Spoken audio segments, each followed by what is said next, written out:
February 2026, 2:47 a.m. local time, Persian Gulf, 43 nautical miles southeast of Bandar Abbas. The guided missile destroyer USS Hartley is conducting routine freedom of navigation operations. Displacement 9,700 tons. Crew 329 sailors. Armament 96 vertical launch cells loaded with Tomahawk cruise missiles and SM-2 interceptors. For 6 weeks, USS Hartley has shadowed Iranian naval activity in the Strait of Hormuz. 20% of the world's oil transits this narrow passage, 18 miles wide at its choke point, a corridor worth trillions. Tonight, that corridor becomes a battlefield. I'm your host at Warfare Signal, where we break down the most critical military operations shaping global power. What happens next will test America's forward-deployed naval doctrine and expose a vulnerability no one anticipated. At 2:41 a.m., Iranian coastal radar stations along the Hormozgan province track USS Hartley's position. According to after-action assessments, Revolutionary Guard commanders had been monitoring the destroyer's patrol pattern for 11 days. They identified a predictable window, a 90-second gap when Hartley would be at maximum distance from the carrier strike group, operating 380 miles south. The launch order originates from a bunker complex buried 200 feet beneath the Zagros Mountains. A single Fateh-313 ballistic missile rises from a mobile transporter erector launcher, hidden in a warehouse district 85 miles inland. The Fateh-313 is Iran's most advanced short-range ballistic missile. Range, 500 kilometers. Speed, Mach 4 at terminal phase. Warhead, 450 kilograms of high explosive. Unit cost, approximately $3 million. It climbs into the darkness at 15 G-forces. Solid fuel. No exhaust signature until ignition. By the time American sensors detect the launch, the weapon is already 40,000 feet in altitude. USS Hartley's AN/SPY-1D radar paints the threat at 2:41:08, 8 seconds after motor ignition.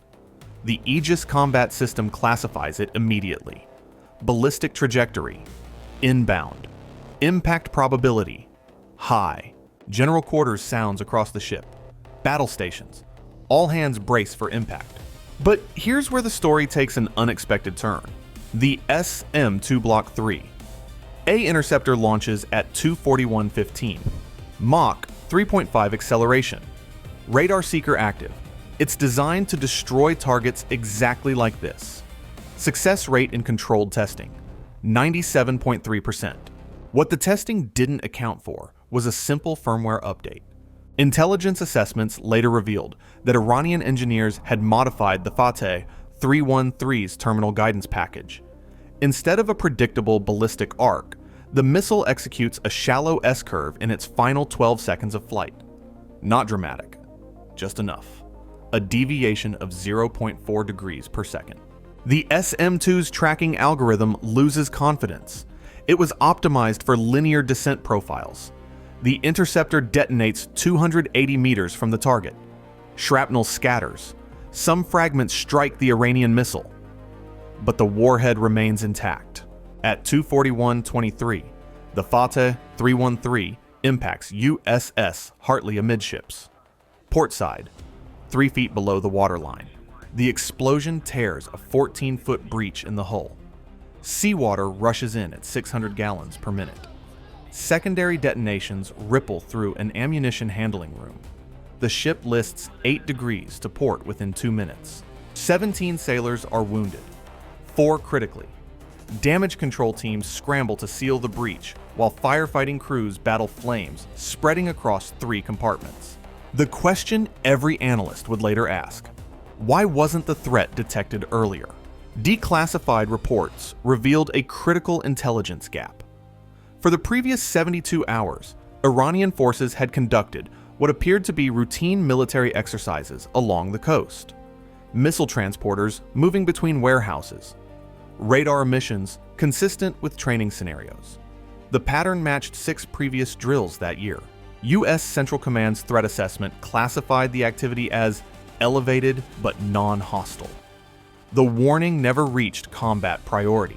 It was a textbook case of pattern masking. Iran had conditioned American sensors to see exercises.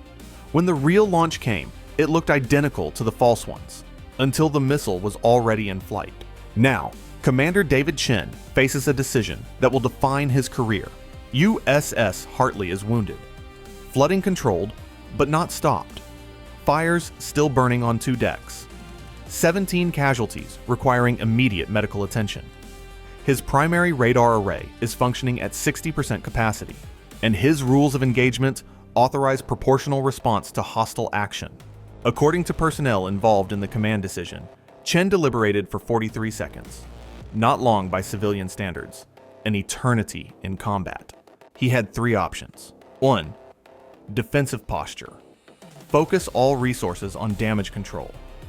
Request support from the Carrier Strike Group 380 miles south.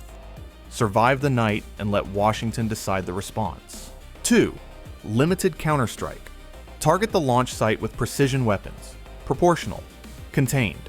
Message delivered. 3. Full retaliation. Strike not just the launcher, but the entire Revolutionary Guard naval infrastructure within reach. Overwhelming force. Restore deterrence immediately. He chose option 2, then changed his mind. Here's why. At 2:44 a.m., USS Hartley's electronic warfare suite detected something troubling. Multiple fire control radars activating along a 150-mile stretch of Iranian coastline. Silkworm anti-ship missile batteries. Chinese-supplied C-802 cruise missiles. At least 4 separate sites coming online simultaneously. This wasn't an isolated provocation. Iran was preparing a follow-up strike. Commander Chen upgraded to option 3. 12 Tomahawk cruise missiles erupt from USS Hartley's aft vertical launch system in a span of 90 seconds. Each carries a 1,000-pound warhead. Each is programmed for a different target. The original launch facility, 3 coastal missile batteries, a Revolutionary Guard Naval Command Center, and a radar installation that had been tracking American ship movements. Flight time to the nearest target, 9 minutes. But USS Hartley isn't alone in this fight. USS Tempest, an Arleigh Burke-class destroyer operating 67 nautical miles northwest, receives the tactical picture via Link 16 data link. Her captain, Commander Sarah Okonkwo, doesn't wait for orders. Standing rules of engagement authorize defense of coalition vessels under attack. Tempest launches 8 additional Tomahawks. Her targets: 2 Iranian fast attack boat bases and a suspected underground command bunker. At this point, the engagement is 14 minutes old. 1 American ship damaged. 20 missiles inbound toward Iranian targets. And the situation is about to escalate further. If you're following this breakdown of modern naval combat, make sure you're subscribed to Warfare Signal. We analyze the operations that shape military doctrine. At 2:58 a.m., the first Tomahawks reach their targets. The warehouse complex that housed the original missile launcher ceases to exist. 6 additional Fateh-313 missiles, still in transport containers, detonate in secondary explosions. Satellite imagery would later confirm the destruction. Simultaneously, 3 of the 4 coastal missile batteries go offline. Their crews never had time to launch. The 4th battery, partially shielded by terrain, survives long enough to fire 2 C-802 anti-ship missiles toward USS Hartley. This is the moment the Aegis system redeems itself. Both C-802s are detected at a range of 31 nautical miles. Subsonic targets. Predictable flight profiles. Exactly what the SM-2 was designed to kill. 2 interceptors launch. 2 intercepts. Both Iranian missiles destroyed 8,000 meters from Hartley's wounded hull. But the night is far from over. At 3:07 a.m., Iranian fast attack boats begin sortying from harbors along the coast. Intelligence estimates counted 23 vessels. Small, fast, each displacing less than 200 tons. Each armed with Chinese-made C-701 missiles or Russian-origin torpedoes. Their tactic is straight from Revolutionary Guard doctrine: swarm and overwhelm. The first wave of 11 boats emerges from Bandar Abbas at 45 knots, heading directly toward USS Hartley. Time to weapons range, 18 minutes. Commander Chen faces another decision. His ship is still taking on water. Damage control teams have reduced the flooding to 200 gallons per minute, but the structural integrity of the port side remains compromised. His best option for survival is to withdraw southeast at maximum sustainable speed, but withdrawal means abandoning his position in the strait. It means showing Iran that a single missile can push the US Navy out of contested waters. He holds position. What would you have done in his situation? A wounded ship, a swarm incoming, and the weight of American naval prestige on your shoulders. Think about it. At 3:19 a.m., USS Tempest arrives on scene. Her Aegis system is fully operational. Her weapons magazines are nearly full. She positions herself between the incoming swarm and the damaged Hartley, creating a defensive screen. The engagement that follows lasts 41 minutes. Tempest's 5-inch naval gun opens fire at a range of 14 nautical miles. GPS-guided projectiles, 20 rounds per minute. The first Iranian boat disintegrates at 3:21 a.m. The second follows 30 seconds later, but the swarm keeps coming. At 3:27 a.m., 6 Iranian boats reach launch range for their C-701 missiles. They fire a total of 11 weapons in a coordinated salvo. Tempest's Phalanx close-in weapon system activates. The 20mm Gatling gun creates a wall of tungsten at 4,500 rounds per minute. 7 missiles destroyed. 3 more taken out by SM-2 interceptors. One C-701 penetrates the defensive envelope. It strikes USS Tempest's helicopter hangar. The explosion kills 2 sailors instantly and wounds 9 more. The ship's SH-60 Seahawk helicopter, loaded with fuel, ignites. Secondary fires spread across the aft deck. Now both American destroyers are damaged. At 3:34 a.m., the carrier strike group 380 miles south finally enters the fight. USS Theodore Roosevelt had launched her air wing the moment reports of the initial strike reached the flag bridge. 12 FA-18E Super Hornets. 4 EA-18G Growler electronic warfare aircraft. 2 E-2D Hawkeye airborne early warning planes. Flight time to the combat zone, 47 minutes at maximum cruise speed. They arrive at 3:31 a.m. just in time. The Super Hornets carry a mixed loadout. AGM-84 Harpoon anti-ship missiles and GBU-31 satellite-guided bombs. Their first targets are the remaining Iranian fast attack boats. In 11 minutes, 17 boats are destroyed. 102 Revolutionary Guard sailors killed. The survivors scatter toward Iranian territorial waters. The second wave of airstrikes targets the infrastructure that made the attack possible. Revolutionary Guard Naval Headquarters in Bandar Abbas takes 6 direct hits from 2,000-pound munitions. The building collapses. Intelligence later confirmed that 19 senior officers died in the strike, including the Rear Admiral who had authorized the attack on USS Hartley. 3 Iranian Kilo-class submarines, worth approximately $250 million each, are destroyed at their berths. They never had a chance to sortie. An Iranian air defense battery attempts to engage the American aircraft. 2 S-300 launchers fire a total of 8 missiles. The EA-18G Growlers respond with concentrated jamming. All 8 missiles lose tracking. The S-300 site is destroyed 3 minutes later by a HARM anti-radiation missile. 2 Iranian F-14 Tomcats scramble from an airfield near Shiraz.